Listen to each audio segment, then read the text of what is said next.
국내에 계신 스픽스 구독자 여러분 안녕하세요. 마키아벨리입니다. 정치를 보는 눈 마키아벨리. 오늘도 쏟아지고 있는 정치 뉴스를 제대로 분석해드립니다. 최고의 평론가 박진영 선생과 함께합니다. 어서 오십시오. 네, 안녕하세요. 네, 속보가 막 들어오고 있는데요. 일단 권성동 씨 국민의힘 원내대표인데 헌법재판관 3명 임명, 이게 하나의 현안인데 임명하게 되면 탄핵 심판 무효화 뭐 이런 좀 엄청난 얘기를 하네요. 계엄 해제도 반대했고 이번 투표 안 했거든요. 네. 그다음에 탄핵도 반대했고 지금 내란 사태에 대해서 반대 입장을 밝히지 않고 있습니다. 그런데 이렇게 적극적으로 나선다고 한다면요. 내란 동조로 지금 흐를 수도 있어요. 특히 혹시나 내란 관련해서 어떤 특정한 단체가 만들어졌다거나 이념지향 또는 뭐 영구집권 음모 이런 것들이 노상원 씨의 수첩을 통해서 밝혀진다.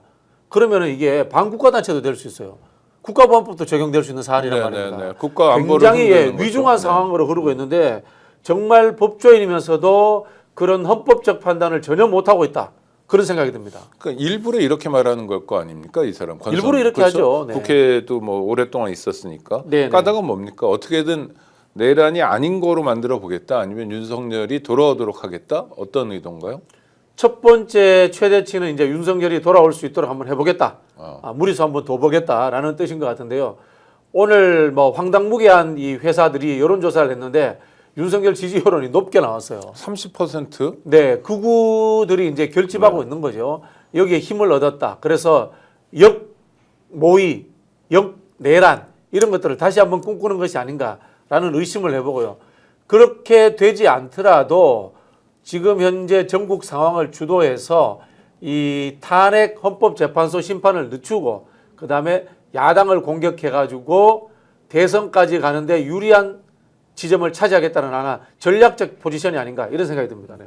근데 방금 여론조사 말씀해 주셨는데 윤석열의 지지율이 30%가 나왔다는 건 정말 믿기지 않거든요. 왜냐하면 지금 윤석열이 내란 과정에서 어떤 일을 벌였는지가 공중파를 통해서 계속 정말 주워 담기 어려울 정도로 방대한 양의 범죄들이 쏟아지고 있잖아요. 그리고 윤석열의 내란 이후의 대응도 그냥 버티기고 기본적인 서류 송달도 안 받고 그래서 반등할 요인이 전혀 없는데 30%는 멀쩡하게 대통령 노릇 잘할 때도 안 나오던 퍼센테이지인데 이거 그대로 받아들여야 됩니까? 아니면 뭔가 야로가 있는 겁니까? 받아들이기 어렵죠. 그래서 저는 그 여론조사 회사도 한번 살펴봐야 되지 않나 이런 생각도 들고요. 사실 법률적인 문제를 여론조사를 가지고 판단한다. 이건 넌센스입니다. 지금 윤석열의 위법적 논란을 정치적으로 판단한다. 이것도 넌센스거든요. 근데 국민의힘이 하는 작당이 여론조사에 먹히고 있는 거예요. 국민의힘도 마찬가지 아닙니까? 이게 정치적으로 풀 문제처럼 이야기를 하잖아요. 아닙니다. 현행범이거든요. 현행범인데 체포를 하지 않고 논란을 만들어내니까 여야의 문제, 진보 보수의 문제인 것처럼 이렇게 언론들도 호도를 하는 겁니다. 이 호도 속에서 여론조사가 만들어지니까 평소 국민의힘을 지지했던 그리고 민주 진보 계열을 싫어했던 사람들이 결집해 주는 거예요. 이거 굉장히 문제 있는 정치적 행위고 굉장히 잘못된 여론조사의 기술이다. 이런 말씀 드리고 싶어요. 아니 그리고 여론조사를 의뢰한 매체가 데일리안이라고 아주 극우적인 매체고 여론조사를 수행한 여론조사 기관이 공정이라는 여론조사 회사더라고요. 이른바 저희가 이제 공정이라고 이제 했던 회사죠. 네, 그러니까 윤석열의 공정과 상식에서 이름을 가져온 네네. 이거는 정말 약간 의심해도 뭐 무리가 아닐 것 같죠? 아마 제가 보기에는 이거 데이터를 한번 봐야 돼요. 네. 데이터를 한번 봐야 되는데 언제 했는지도 중요합니다. 제 생각에는 주중에 또는 뭐 낮에 이렇게 할 수도 있거든요. 보통 이 보수 지지층들이 주말보다는 주중에 받을 확률이 진보보다 높습니다. 네. 그럴 수도 있고 또 오전에 하면 또 높을 수도 있습니다. 그래서 제가 보기에는 이거는 로데이터 한번 봐야 된다. 그 네. 말씀 드리고 싶어요. 네. 그러니까 의심을 하는 것은 합리적일 수 있다라는 것. 또 네, 저희가 네, 네, 명태균 씨 사건을 통해서 윤석열이 그전에도 여론 조작을 상당히 했다. 여론조사 조작을 했다라고 믿을 만한 근거들이 지금 쏟아지고 있는 상황이기 때문에 더더욱 그렇지 않나 싶은데요. 네, 여론조사라는 게 여러분 리서치입니다. 네. 일렉션이 아닙니다. 결정하는 게 아니고요. 그래서 경향성을 보는 것이거든요. 근데 제가 자꾸 말씀드리지만은 우리가 하는 이 윤석열 탄핵의 문제는 헌법 위반이라는 법치주의의 문제입니다. 입헌의 문제입니다. 그런 부분에서 이걸 여론조사를 가지고 윤석열이 잘했네 말했네 판단하는 게 아닙니다. 그럼 뭐냐? 헌법적 절차를 빨리 가야 되는 겁니다. 즉 헌재 재판관을 빨리 임명해서 9명을 채우고 그 사람들이 심리하고 재판해서 빨리 법률적 결론을 내려주는 것. 이게 절차인데 지금 국민의힘은 이걸 틀어막고 있는 거예요. 침대 축구를 하면서 극단적인 좌우 대립을 만들어가지고 여론전을 하겠다. 그 속에서 우리 지지층 결집시킬 거야. 이런 잔머리를 굴리고 있는 거예요. 이게 언뜻 말하면 의미 있는 전략 같지만은 사실은 헌법적 절차를 무시하는 행위를 하고 있는 겁니다. 잠시 후 오후 2시부터 헌법재판관 3명에 대한 국회 표결이 진행될 예정인데 국민의힘은 불참하기로 했다면서요? 같은 차원입니까? 명분을 안 주려고 하는 거죠. 헌재 재판관 임명 자체가 지금 시기에 적절하지 않다. 이 권한 대행이기 때문에 임명할 수 없다. 이 논리의 완성을 위해서 불참하는 건데요. 이거는 제가 봤을 때 걱정할 필요가 없습니다. 헌재 재판관을 임명하는 것에 대해서 법률적 권한을 결정하는 곳이 어디입니까? 헌법재판소입니다. 네. 헌법재판소에서 임명하는 것이 맞다고 했습니다. 즉, 이 국민의힘 쪽에서 이걸 가지고 행정소송을 하더라도 결국은 최종 심판이 헌법재판소로 합니다. 그래서 이거는 저는 정당하다. 이렇게 뭐 완벽하게 해석할 수 있겠습니다. 근데 내란 세력들은 논리가 좀 희한한데 어떤 사람은 6명이서 하는 거는 헌법재판을 못 한다. 이런 네. 얘기도 하고요. 그다음에 지금 3명을 보충해서 9명이 되는 건 또 한덕수 대행이 할 수 없는 일이다. 그러니까 그냥 이것도 저것도 아니고 뭐 이를테면 판을 흔들면 된다. 그렇죠. 네. 그 헌법이라고 하는 것은요. 가치와 철학을 담고 있습니다. 구체적인 형법이라든가 절차법이 아니거든요. 네. 그래서 헌법을 해석하는 헌법재판소라는 기관이 존재하는 거거든요. 헌법을 해석하는 기관인 헌법재판소에서 옳다고 하면 그냥 옳은 겁니다. 그게 최종적으로 결론 난 겁니다. 네. 그리고 또 학자들의 입장도 참고할 만한 건데 네, 네, 네. 헌법학자들은 다들 한 목소리로 당연히 국회에서 통과시키고 당연히 대행이 임명해야 된다는 건데 제가 또 궁금한 건 지금 국힘이 하고 있는 건 하여튼 뭐랄까 발악이라는 단어가 떠오르는데 발악을 하고 있는 거잖아요. 침대에 누워서 하는 발악. 침대 발악. 네, 침대 발악. 축구는 네. 아니고 네. 침대 발악을 하고 있는데 이게 우리 박진영 평론가 분석에 따르면 지지층 결집을 위한 거잖아요. 네, 이걸 정치로 끌고 가려고 하는 거죠. 네, 그런데 네. 내란을 일으켰잖아요. 네. 그리고 전쟁까지도 일으키려고 그랬고 온갖 흉악짓을 다 했잖아요. 네. 이게 지금 수사 결과 또 언론 보도로 밝혀지고 있는데 그럼 지지층이 결집할까요? 해봤자 무의미한 그러니까 유의미한 지지층 결집은 없는 거 아닙니까? 윤석열 탄핵이 7대3 또는 7.5 대 2.5로 나왔거든요. 네. 2.5, 3을 결집시키겠다는 그런 이제 장꾀인 거죠. 그런데 뭐 제가 봤을 때는 이렇게 가다가는요. 국민의힘은 대선에서는 많이 해봐야 30% 득표합니다. 네. 그런 상황으로 흘러갈 수밖에 없는데 제가 보기에는 그렇게 하는 이유 중에 하나는 일단 망하지 말자 우리가. 분열되지 말자. 분열되지 말고 윤석열 탄핵에 반대했던 세력이라도 모아놓고 있으면 이걸 가지고 이것이 씨불이 돼가지고 씨앗이 돼가지고 다른 모색을 할 수 있다. 이런 하나의 2차적인 단계까지 보고 있는 것 같아요. 우리가 생각하는 만큼 상대도 생각을 하거든요. 그럼요. 당연히 국민의힘도 탄핵 찬성 반대 프레임으로 가면 대선 진다는 걸 알 겁니다. 그러나 후보를 낼 때는 탄핵 반대가 아닌 탄핵과 관련 없는 사람을 낼 수도 있는 겁니다. 네. 그런 잔머리를 위해서는 우리 세력이 분열하지 말고 이 세력의 핵심에는 극우 아스팔트 지지층을 깔고 있어야지만이 윤석열의 표도 온전히 갖고 온다라는 이런 잔머리를 계산하고 있을 겁니다. 그 지지층은 다만 20%라도 묶어놔야 네네. 된다라는 거고 주로 뭐 서울 강남, 뭐 영남 지역 뭐 네네. 이렇게 대표되는 영남도 좀 분화해서 이야기해 주십시오. TK 중심으로. 네.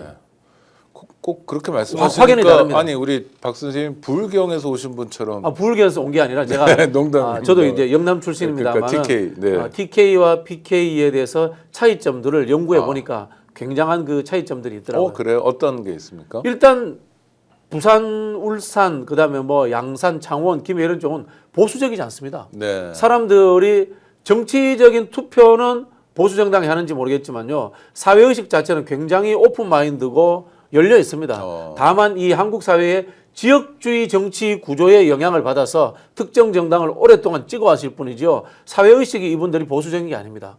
그런 부분들이 존재하고요. TK는 사회 의식 자체가 보수적이다. 보수화되어 있고요. 네. 그리고 두 번째는 인구 이동률이 현저하게 차이가 납니다. TK의 호남 원적자가 2% 정도밖에 안 됩니다. 네네. PK 가면 18% 20% 됩니다. 어. 엄청난 차이가 있습니다. 그리고 진보 민주 계열을 하는 정당의 주체도 엄청난 차이가 있습니다. PK는 과거 민주화 운동을 했던 세력들이 이른바 정당 정치 체계에 다 거의 다 들어와 있습니다. TK 쪽에 가면요, 이분들이 약간의 뭐라고 합니까, 포기 이런 것들 때문에 제도권 정치에 들어와 있지 않습니다. 네. 제도권 정치에 이른바 속된 말로 옛날 운동권들이 TK는 전적으로 결합해 있지 않습니다. 그 차이가 있습니다. 또 하나 최근에 이제 홍준표 대구시장이 동대구역 앞에 박정희 동상을 세웠는데 많은 네티즌들이 지적해 주는 게 그게 박정희 얼굴이 아니라 홍준표 얼굴을 닮았다. 하여튼 그런 것도 TK 정서하고 정말 밀접한 연관이 있는 홍준표 대선과대에 도움이 되는 일입니까? 도움이 되겠죠. 대한민국에서 제일 못됐고 교활한 정치인입니다. 홍준표가? 네. 네. 홍준표는 그 박정희 동상을 세움으로 인해 가지고 전국적으로 민주 진보 그다음에 과거 민주화 운동했던 사람들이 자신을 비판해 주기를 바랄 겁니다. 그리고 언론에 비판적 기사가 더 나오기를 지금 바라고 있을 겁니다. 비판을 많이 받으면 그만큼 지지층 이슈가 결집하고 되면 지지층이 결집하는 자기 거죠. 공간이 생긴다. 그리고 제가 아는 바로는 그 동대구역 공간이 네. 철도 공단 땅인 걸로 알고 있습니다. 그렇죠. 대구시 땅이 네네. 아닙니다. 대구시 땅이 아닌 곳에 대구시장이 대구시 예산을 투입해서 만들었거든요. 이것부터가 절차적인 문제가 있는 겁니다. 왜 이렇게 하느냐, 홍준표는 이슈를 만드는 거예요. 이슈라는 것이 완벽한 절차적 과정을 거치면 이슈가 안 됩니다. 허점이 있어야지 이슈가 되는 거고 타인이 비판할 수 있는 거리가 생기잖아요. 그걸 교묘하게 만들어내는 겁니다. 정말 나쁜 사람입니다. 이렇게 그러니까 해서 국토부 장관이 국회 나와서 그 동상 건립 잘못된 거다. 네네. 대구시 땅이 아니다라고 말하면 네네. 자기에게 유리하다. 땡큐죠. 정말 감사하죠. 네. 그렇게 해서 이 사람은 그걸 가지고 내가 박정희의 적통이야라는 이야기를 하고 싶은 거예요. 그 저질과 악질 사이에 있는 사람 같네요. 네, 정말 나쁘다라고 말할 수밖에 없는 게요. 이 사람이 또 아스팔트 보수하고는 거리를 살짝 두잖아요. 네. 뉴라이트하고도 또 살짝 거리를 둡니다. 어. 요 차이가 뭔가 하면요.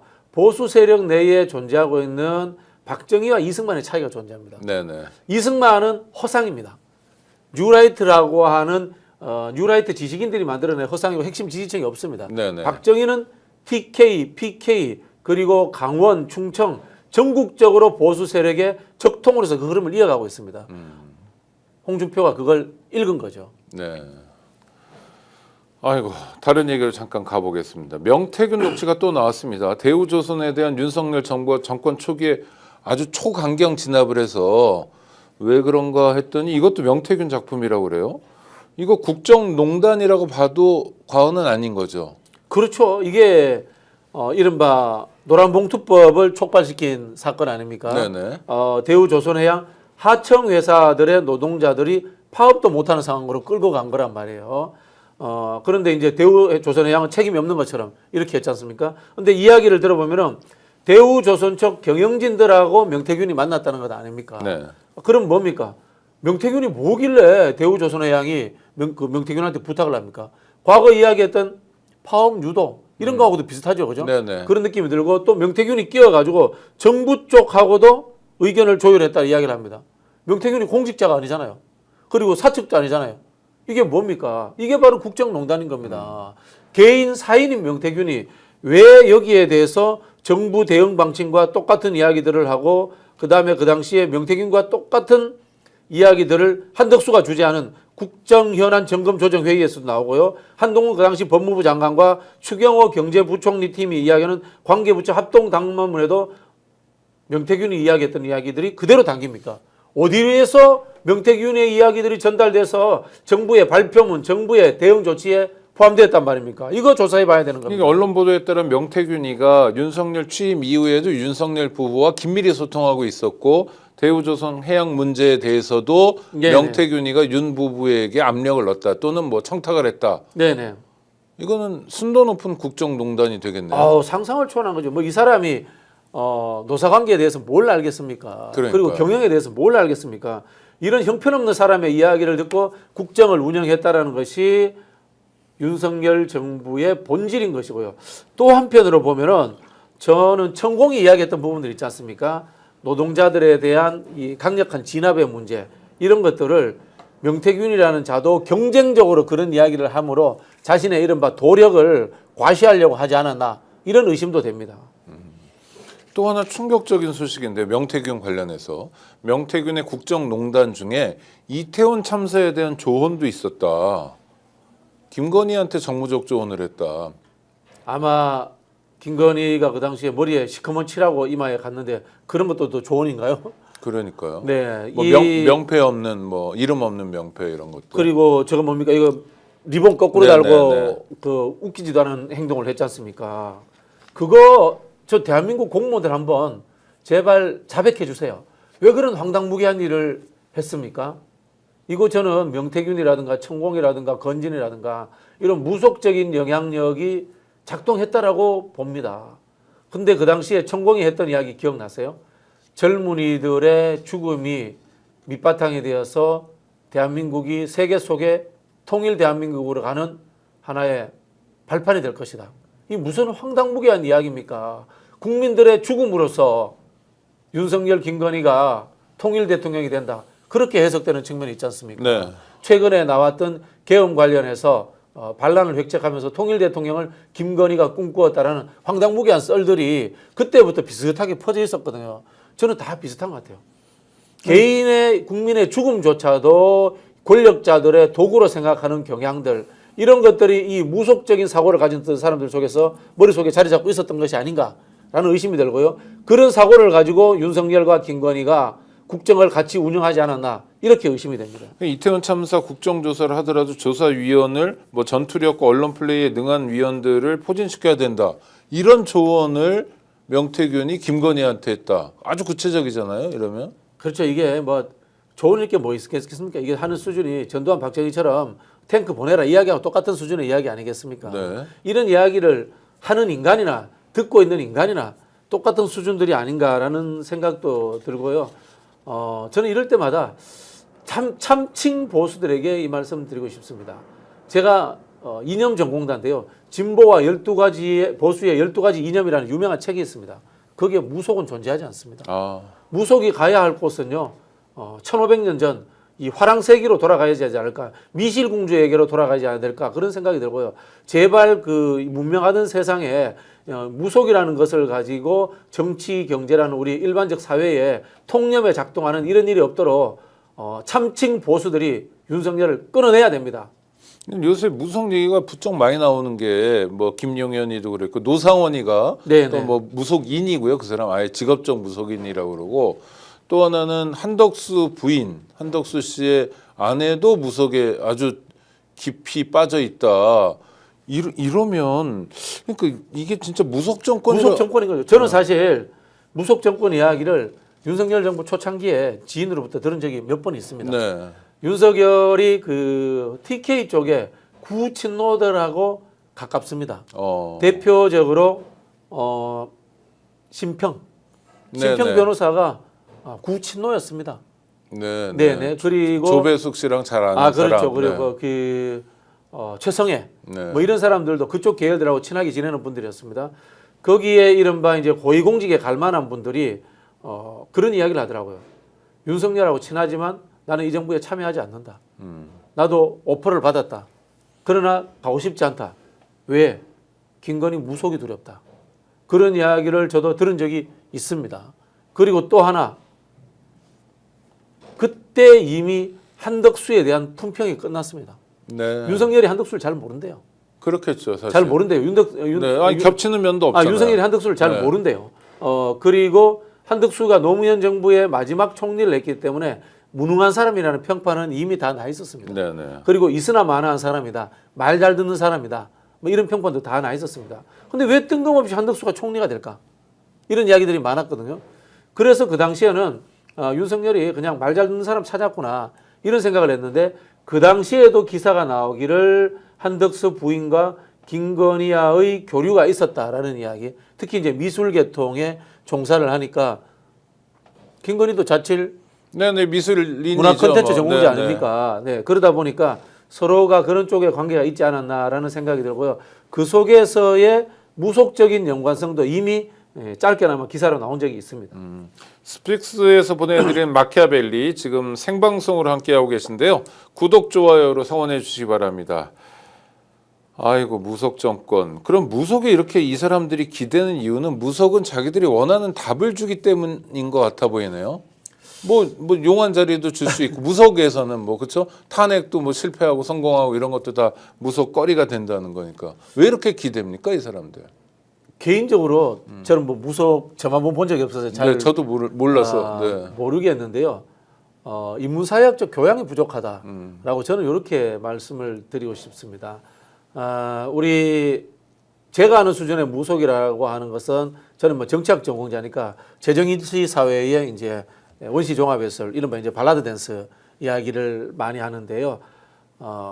이 우리 화장의 역사가 무속에서 나온 거 아닙니까? 네네. 화장의 역사가 이 제사장들이 화장을 함으로 인해서 신과 빨리 만나고 그 다음에 민중들에게 위압감을 주고 카리스마를 만들어내기 위해서 화장을 했다라고 하거든요. 이게 사실은 정치에서 넘어오면 상징 조작으로 갑니다. 상징 조작으로 가고요. 과거의 왕들은 화장을 하고 다녔습니다. 조선시대 왕들도 화장한 거 아세요? 네. 조선시대 왕들도 화장을 한 이유 중에 하나가 카리스마를 보여주기 위해서거든요. 예, 그런 부분에서 하나의 통치 전략일 수 있는데 이게 고도로 문명화된 사회에서는 민주적으로 권력이 개인의 권력이 절대 권력을 만드는 것이지 절대 권력이 신에 의해서 왕권 신수설이 된 게 아니지 않습니까? 그렇기 때문에 화장을 한다거나 과도한 카리스마를 만드는 장치술들을 사용하지 않아요. 근데 이 사람들은 독재자이고 그다음에 절대 권력을 꿈꿨기 때문에 이런 화장이라든가 무속이라든가 이런 것들에 대해서 하나의 이 뭐라고 하면 얽매이는 경향이 생기는 거고요. 고등 종교는 이미 우리가 역사적 경험으로서 정치에서 분리돼 나가버렸습니다. 네네. 그러다 보니까 고등 종교가 아닌 무속적인 이런 부분들에 대해서 자신의 종교인 것처럼 이렇게 택하는 것이 아닌가 제 나름대로 그렇게 좀 짐작을 해봅니다. 네. 아니 김건희 얘기 한마디만 더 하면 내란의 밤 직전에 성형외과 가 있었다. 3시간 동안 있었다. 그리고 그 성형외과 원장이 김건희 부부, 윤석열 부부가 뭐 프랑스 파리 갈 때 수행도 했었다. 네네. 뭐 이런 얘기가 쏟아져 나오고 있어요. 그다음에 뭐 개업을 새로 했는데 김건희 맞춤용이다. 그러니까 이게 성형외과 의사의 국정농단 이것도 그렇게 볼 수 있는 거죠. 아니 그러니까 성형외과 의사가 김건희의 해외 순방에 왜 수행원으로 따라갑니까? 저는 네. 살짝 의심이 드는 게 해외 순방 따라가서 성형할 수는 없잖아요. 근데 그러니까 일정이 있으니까 뭐 프로포폴 같은 거 맞고 잤나요?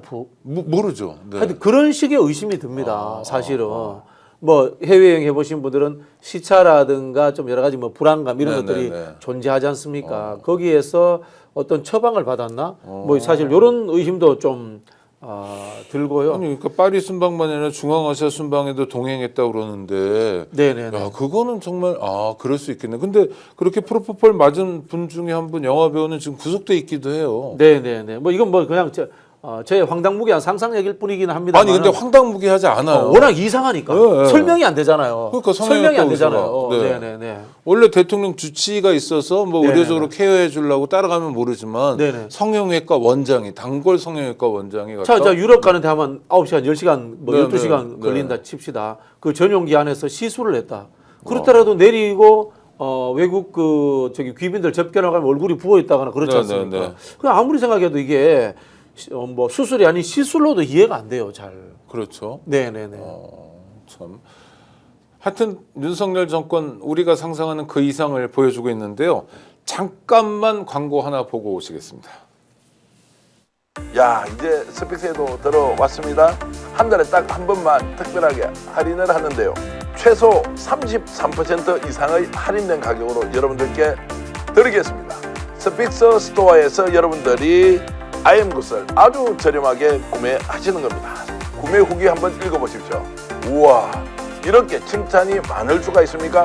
역시 검증이 된 상품이란 것, 스픽스 스토어에서 만드는 아이엠굿 강력하게 추천하겠습니다. 네, 민주진보 유튜브 채널을 가장 많이 후원하는 아임굿이 이제 스픽스에도 광고를 진행합니다.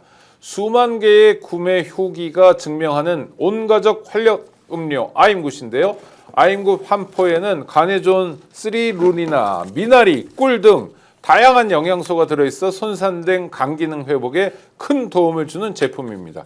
원래 아임굿은 한 달에 한 번만 최소 33% 이상 저렴한 가격으로 행사를 하는데요. 오늘이죠. 12월 26일에는 셀프 탄핵을 맞아 원데이 론칭 가격 이벤트를 진행합니다. 33% 할인된 가격보다 훨씬 저렴한 아임굿 최초 출시 가격 88,000원에 구매할 수 있는 절호의 기회입니다. 88,000원, 팔팔해질 수 있겠네요. 보통 하루면 준비한 물량이 다 소진됩니다. 지금 바로 스픽스 스토어에서 간에 좋은 아임굿도 저렴하게 구매하시고 스픽스도 후원해 주시기 바랍니다. 쇼핑이 후원이다. 한번 드셔보시죠. 이거 건배도 합니까? 좋습니다. 네. 아이고. 이거 뭐 벌꿀이 들었네요. 독특한 맛이네. 네네. 아임굿이었습니다. 지금 대통령 권한대행 한덕수가 긴급 담화 중이라고 하는데요. 잠깐 연결해서 한덕수가 뭐라고 하는지 잠깐만 보고 오시겠습니다. 연결은 없다고 그러군요. 네, 나라 일로 걱정스럽게 마음이 무겁다 이런 얘기인데 탄핵 위기에 몰린 한덕수 어떤 대응을 할지 궁금하기도 합니다만 사실은 국민이 원하는 방향으로 그가 말로 하는 대로 헌법과 법률에 따른 대응을 하면 될 것 같습니다. 오늘 오전에 희한한 기자회견이 있었습니다. 김용현의 변호인이 기자회견을 했는데 내란 아니다. 그리고 온갖 미담들, 대통령이 통행금지를 해제하라고 그랬다, 이런 것들이 있는데 일단 우리 박사님 총평을 해주시죠. 말도 안 되는 소리죠. 내란의 증거가 전 국민에게 생중계됐습니다. 헌법기관인 국회의 군병력이 투입됐습니다. 이것만으로도 내란이고요. 포고령 첫 번째 조항에 정치인을 활동을 못하게 하겠다. 즉 국회의원들 못하게 하겠다 아닙니까? 1번이죠. 예, 1번이죠. 이것도 활자화되어 있는 내란 혐의의 증거입니다. 그리고 또 최근에는 노상원 씨라는 민간인이 군을 지휘하잖아요. 이것도 군사 반란입니다. 수없이 많은 증거가 우리가 직접적으로 다 봤기 때문에 황당무계한 거짓말이다. 이렇게밖에 평할 수 없겠네요. 아니 그러니까 그런 황당무계한 거짓말이 통한다는 거잖아요. 저는 경찰청장 조지호가 네네. 저녁 먹으면서 대통령에게 지시문을 받아왔다는 거예요. 그리고 집에 가서 관저에 가서 자기 부인에게 윤석열이 이상하다. 그리고 지시문을 찢었다. 네. 증인은 누구? 자기 부인. 네. 이런 거하고 비슷한 얘기 아닙니까? 윤석열이 그 국방부 벙커 안에서 혼자서 막 정의롭고 민주주의와 인권을 지키기 위해서 여러 가지 노력을 했다. 이런 얘기를 하고 싶어 하는 거예요? 그 박정희 기억나지 않습니까? 한국형 민주주의. 네네. 그게 민주주의였습니까? 네. 국민들을 포갑하고 고문하고 잡아가두고 했지 않습니까? 전두환 기억나죠? 네. 사회정의. 그게 전두환이 정의였습니까? 5.18 민주화운동을 총칼로 짓밟아서 수천 명이 목숨을 잃었고요. 수많은 사람들이 삼청교육대 끌려가고 이 독재자들이 하는 정의라고 하는 것은 자신의 정의고 자신의 자유, 자신의 민주주의지 국민들을 향한 민주주의가 아니었던 겁니다.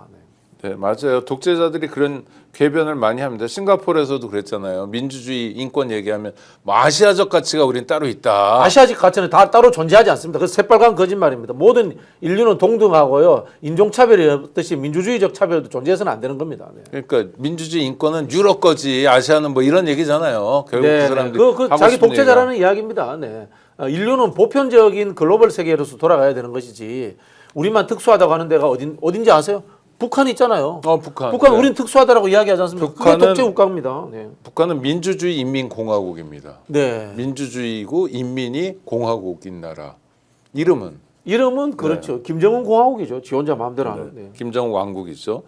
김정은 왕국을 만들고 싶었나 봅니다. 김용현 별 얘기를 다 하는데 이를테면 국회 출입을 막지 말라고 대통령이 지시했다는 것도 새빨간 거짓말이잖아요. 네, 그 상황을 다 봤잖아요, 국민들이. 그럼에도 전 정말 궁금한 게 그럼에도 이렇게 딱 잡아떼고 대통령 그러지 않았다. 네. 네? 그다음에 저 석동현 변호사가 그 사람 체포의 채자도 꺼내지 않았다. 이래서 얻고자 하는 게 뭐예요? 그냥 거짓말로서 이 극우들을 준동시키는 거고요. 헌재를 압박하겠다라는 하나의 그런 저는 프로세스를 만들고 있다라고 봅니다. 네. 트럼프 때 보면 국회의사당 쳐들어가잖아요. 네. 난동 부리는 사람들이 헌법재판소에 침입하지 말라는 법 없습니다.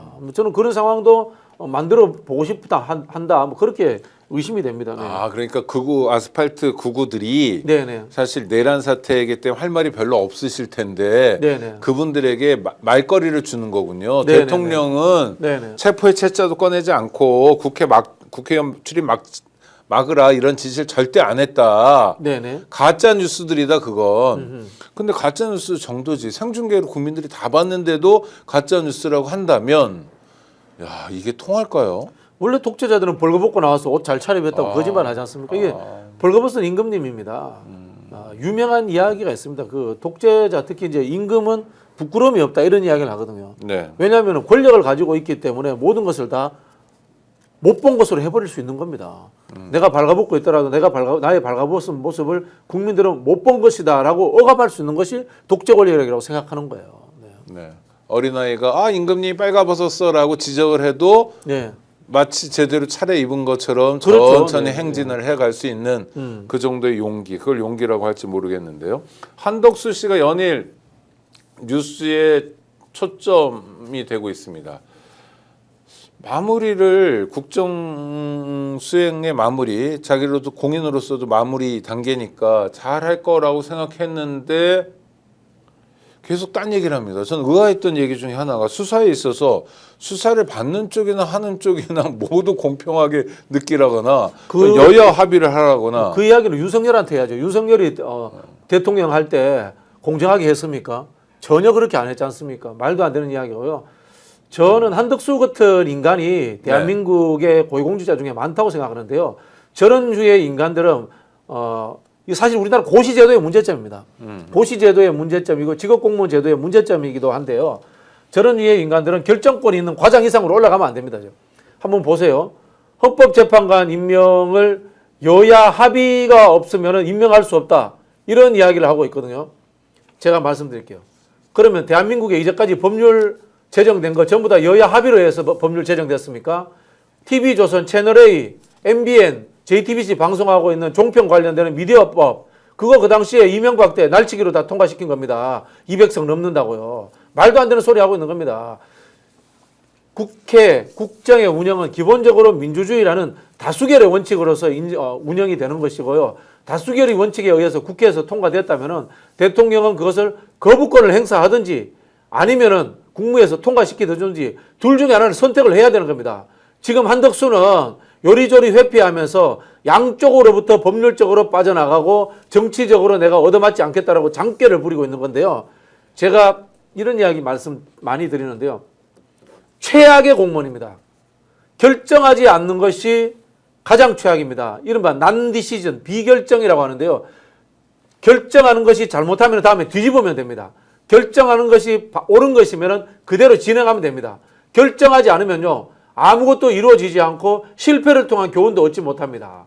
그래서 고위공직자는 결정을 잘하는 사람, 결단력이 있는 사람이 되어야 된다고 하는데요. 한덕수 같은 인간은 아부하고 살살 비벼가지고 저 자리까지 올라온 사람인데 저런 인간이 진짜 대한민국의 총리까지 올라갔다는 것 자체가 비극이었다고 생각하고요. 빨리 저는 대한민국에서 이 행정고시도 없애야 된다 이런 이야기까지 드리고 싶어요. 아니 그러니까 국회에서 헌법재판관들을 추천을 하잖아요. 네. 네? 그러면 국회에서 보낸 거잖아요. 네네. 그걸 야당이 보낸 게 아니잖아요. 그렇죠. 국회는 다수결의 원칙이 적용되는 것이고요. 그렇죠. 근데 표결에 또 뭐 국민의힘이 불참하니까 더더욱 그런 거 아닙니까? 그런데 그거를 여야 합의 없이 임명됐기 때문에 헌법재판관 임명을 내가 할 수 없다. 보류하겠다. 이거는 말 같지도 않은 소리인데요. 해보자는 거죠. 자, 지금 윤석열 체제에 장관하고 있는 자들 전부 다 여야 합의돼가지고 임명했습니까? 장관하고 있는 자들 전부 다 청문회 보고서 채택됐나요?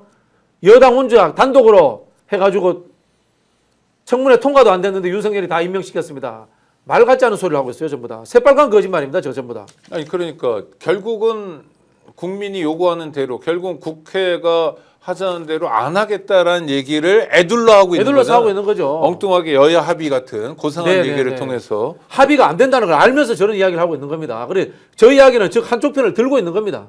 합의 안 돼서 이득을 보는 쪽에 편을 들겠다는 것을 저렇게 장깨를 굴려가지고 애들로서 이야기하는 겁니다. 정말 매끄러운 정말 뱀장어 같은 지저분한 인간입니다. 진짜. 지저분한 인간, 한국형 민주주의를 하겠다는 거네요. 결국은 그렇죠. 저게 독재 아닙니까? 저런 자기 인간이 마음대로 진짜 하겠다. 그 1급 이상의 고위공직자 올라갔다는 것만 해도 진짜 붕괴할 수밖에 없습니다. 진짜. 네. 자, 한덕수 어떻게 해야 됩니까 이제? 탄핵해야죠. 바로 탄핵해야죠. 저거는 뭐 더 이상 더 이상 볼 게 지켜볼 게 없죠. 없습니다. 탄핵해야 됩니다. 네. 탄핵 절차에 들어가면 또 내란 세력은 뭐 화들짝 놀란 것처럼 탄핵으로 국정을 마비시킨다. 야당이 탄핵 폭주를 하고 있다 이런 얘기들을 할 텐데. 마비될 국정이 있습니까? 윤석열이 뭘 한 게 있어야지 국정을 마비시키죠. 아, 네. 오히려 저런 한덕수 같은 인간이 없어지면은 차관 중심으로 행정 절차에 의한 국정이 더 잘 될 겁니다. 솔직히 말씀드려가지고 장관이라고 하는 자리는 정무직 자리이기 때문에 대통령과 코드를 맞춰서 국정 철학을 수행하는 것이고요. 일상적 행정 절차는 부처에서 진급한 차관에 의해 가지고 아무 문제 없이 잘 돌아갑니다. 윤석열이 있었던 게 문제지. 윤석열 없으니까 나라 뭐 문제 됩니까? 지금 국방부 장관 없고 국방부 차관이 별 문제 일으키고 있습니까? 법무부 장관 없고 법무부 차관이 지금 법무부 운영하고 있는데 문제 되는 거 있습니까? 전혀 문제 없습니다. 없어지면 오히려 나라 더 잘 돌아갈 겁니다. 네. 소위 말하는 리스크도 해결할 수 있다 이런 거죠. 네네네. 지금 한국 경제 가장 큰 문제가 불안정성인데 불안정성을 탈피하고 안정된 국정 운영이 되려면 오히려 한덕수를 빨리 탄핵해야 된다. 그래도 민주당은 또 국회는 최대한 시간을 주려고 했던 것 같아요. 그렇죠. 26일까지 아니면 27일 오전까지라는 얘기도 오늘 오전에 나왔으니까요.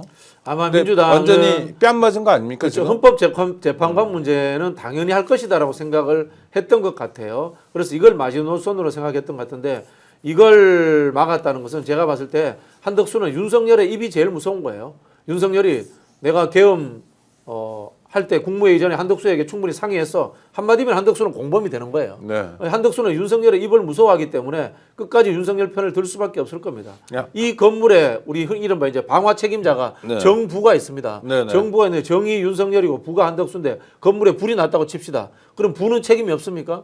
부도 다 책임이 있는 거잖아요. 똑같이 책임이 있는 겁니다, 지금. 그러니까 한덕수가 지금 가장 골똘히 생각하는 건 자기의 형사처벌 가능성 네, 때문에 저러고 있다. 원래 그런 류의 인간입니다. 그 정도 감밖에 안 되는 인간이고요. 뭐 일부에서는 한덕수가 대권을 노리고 있다. 뭐 김건희가 한덕수를 택일했다. 뭐 이런 얘기도 있는데 그렇게 갈 수 있죠. 네. 그거보다 중요한 건 자기의 안위겠네요. 그렇죠, 일단은. 그렇죠. 네. 결국은 뭡니까? 나쁜 짓을 같이 해야지 같은 편이 되는 거 아닙니까? 지금 한덕수, 윤석열은 나쁜 짓을 같이 한 사람으로서 되기 때문에 자기들끼리 친구고 자기들끼리 동지가 된 겁니다. 아니 그래도 이렇게 대놓고 할 줄은 그러니까 많은 분들이 지금 막 혈압이 오른다. 아이고 막 뭐 소주 한 잔 땡긴다 이렇게 댓글도 많이 쓰고 계신데 그래도 다른 건 몰라도 그러니까 양곡법 등 예상 부수 법안은 그래도 설명할 길이 있다 치더라도 그렇죠. 헌법재판관 임명은 이건 할 거다. 그리고 그렇죠. 그렇게 오히려 봤죠, 네. 뭐 내란 특검이나 김건희 특검을 지지 끌 거다라고 예측하는 사람들이 많았는데 야 정말 이건 예측에서 크게 벗어나는 인간이네요. 네네. 한덕수를 바로 탄핵하고 네. 내일 바로 수사가 이루어져야 됩니다. 소환이 이루어지고 그렇게 해야지 남아 있는 이 국무위원들이 경계심을 가질 겁니다. 함부로 나서지 말아야 되겠다라는 생각을 가지게 될 겁니다. 네. 참 윤석열 정부의 끝이 뭐랄까요? 지저분하다고 할까요? 하여튼 보통 지난번 박근혜 때도 황교안 씨가 지금 물론 아스팔트를 누비고 있고 공안검사 출신이기는 했어도 그래도 상당히 안정적인 국정 운영을 하지 않았네. 오히려 너무 좀 목에 힘준다 그래서 문제였던 것 같기도 하고요. 이 정도로 지저분하지는 않았잖아요. 저는 윤석열이라는 사람과 지금 같이 일하는 모든 사람들이 저질스러운 인격체들의 연합체가 아닌가 이런 생각이 듭니다. 박근혜도 이 정도는 아니었습니다. 그러니까요. 지금 생각해 보니까 박근혜는 천사예요, 천사 이 정도면. 천사고 어쩌면 억울할 수도 있겠고. 어쩜 억울할 네. 수도 있겠다 이런 생각이 듭니다. 윤석열이 하는 행동들을 보십시오. 법적 정치적으로 자기가 앞장서서 책임지겠다고 하면서 그 지금 관제에 처박혀가지고 장우 구워서 술이나 퍼먹고 앉아서 뭐 하고 있는 짓입니까 이게 지금 어떤 책임도 지지 않지 않습니까? 아니 그 성탄절 맞아서 예배도 봤대요. 거기는 개신교가 맞나 보죠? 종교 하도 여러셔가지고.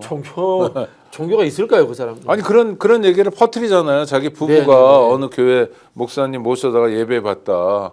그러니까 이 와중에도 어떤 이미지 조작이나 이런 걸 하고 싶은 거 아니에요? 우린 무소가 아니고 우린 예배당이다 뭐 이런 거. 정말 인격적으로 경멸할 수밖에 없는 인간들이라는 생각이 듭니다. 네. 인격적으로 경멸할 수밖에 없는 인간들하고 싸우는 방법은 또 비상해야 될 것 같은데, 자, 싸움은 주로 민주당을 중심으로 할 수밖에 없습니다. 국회에서 진행될 수밖에 네, 네. 없고, 우리 박평론가께서 민주당에 좀 조언을 해주신다면요? 정치의 두 가지 방법이 투쟁과 통합입니다. 그러나 늘 먼저 투쟁이 나와야 됩니다. 투쟁이 나와서 이길 수 있으면 이기고요. 제압할 수 있으면 제압하고, 그리고 우리의 생각이 옳다는 것을 국민들에게 선명하게 보여줘야 됩니다. 그런 지점에서 사실 좀 안타까운 지점이 윤석열을 탄핵시킬 때 한덕수도 같이 탄핵시켰더라면은 어땠을까라는 아쉬움이 좀 남습니다. 그렇게 했더라면은 남아있는 국무위원들이 좀 더 두려움을 느꼈을 겁니다. 민심에. 그러나 지금도 늦지 않았습니다. 빨리 한덕수 탄핵하고 헌법재판관 임명에 대해서는 비상한 수단을 써서라도 속전속결로 진행을 해야 됩니다. 그리고 공수처 처장님께 일개 국민의 입장에서 경고합니다. 현행범 윤석열 빨리 체포하십시오. 그렇지 않으면 당신도 저는 탄핵될 수 있다고 생각합니다. 그렇죠. 그다음 보통 범죄자들이 소환 요구에 거듭해서 불응하면 곧바로 도망과 증거인멸의 염려가 높아진다. 네네. 체포의 가능성이 높아진다. 맞습니다. 네, 그렇게 이게 해야 형사사법의 기본인데 네네. 이 기본이 윤석열만 비껴가면 안 된다. 네, 비상한 상황이기 때문에 비상한 대응이 필요하고, 또 하나는 민주당이 좀 점잖지 않냐. 뭐 절차도 좀 따지고, 그런데 상대가 괴물 같은데 왜 점잖게만 하냐, 이런 목소리도 또 많아요. 그래서 투쟁이 필요하다 지금 단계는. 그렇죠. 사실 이 상황이 초유의 상황이기도 하고요. 네. 이게 제 느낌상으로는 한덕수나 윤석열 쪽 이런 속에서 물밑으로 수없이 많은 딜을 넣을 겁니다. 딜을 넣는데요. 이게 정치적 딜을 할 수가 없어요. 이거는 왜냐하면은 헌법적인 문제이기 때문에 딜을 할 수가 없는 거고요. 그리고 한덕수조차도 범죄 행위가 있기 때문에 한덕수에 대해서 보장해 줄 수 없습니다. 그렇기 때문에 그냥 악의 뿌리는 깔끔하게 잘라낼 수밖에 없는 겁니다. 그렇게 좀 지금이라도 마음을 다잡아먹고 했으면 좋겠다라는 생각이 듭니다. 네. 네. 더 이상 범죄자들과의 대화는 없습니다. 범죄자들과의 대화와 타협 또한 없습니다. 이제는 범죄자를 응징하는 것뿐이고요. 국회는 국민이 국회에 부여한 권능으로 자기 일을 정확히 해야 됩니다.